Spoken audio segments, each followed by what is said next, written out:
Vaste pays d'1 267 000 km², le Niger est très marqué par sa continentalité et sa position dans la zone septentrionale par rapport au désert.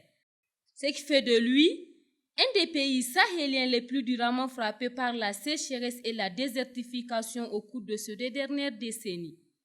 Pour la redynamisation de la politique de reboisement du pays, un système d'entretien et de protection des arbres doit être élaboré, en exemple de ces dispositifs appelés boosters de croissance des plantes. Mis au point par M. Hassan Bissele Yahya, cet agronome a à son actif 33 ans de recherche agricole. C'est un dispositif qui a pour rôle de booster la croissance des plantes, de réguler la température, l'humidité, la circulation de l'air et aussi la nutrition au niveau de la plante. Nous avons commencé à expérimenter ce dispositif depuis 2003. Donc de 2003 aujourd'hui, nous avons emmagasiné suffisamment de résultats qui nous permettent en fait de sortir le dispositif.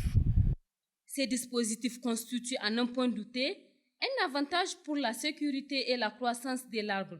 C'est le cas de ces espèces qui ont commencé à croître quelque temps seulement après leur plantation, car elles ont bénéficié de ces dispositifs fabriqués localement et accessibles à un moindre coût. Les avantages sont là. Et aujourd'hui, ici, nous avons 60 espèces et nous avons identifié au moins 20 espèces d'arbres locaux sur lesquels, en 10 mois, vous pouvez atteindre 4 à 5 mètres.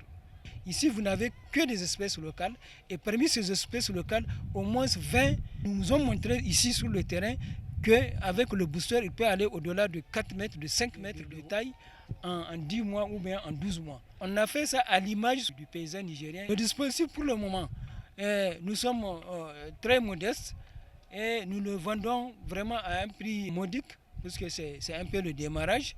Donc à moins de 7 000 francs le booster. C'est un important outil dans la restauration de l'écosystème du pays, mais aussi et surtout il permet de lutter contre la désertification et la déforestation. Pour ce faire, de telles initiatives s'avèrent indispensables. En définitive, les espèces végétales sont nécessaires pour l'évolution de la vie sur Terre.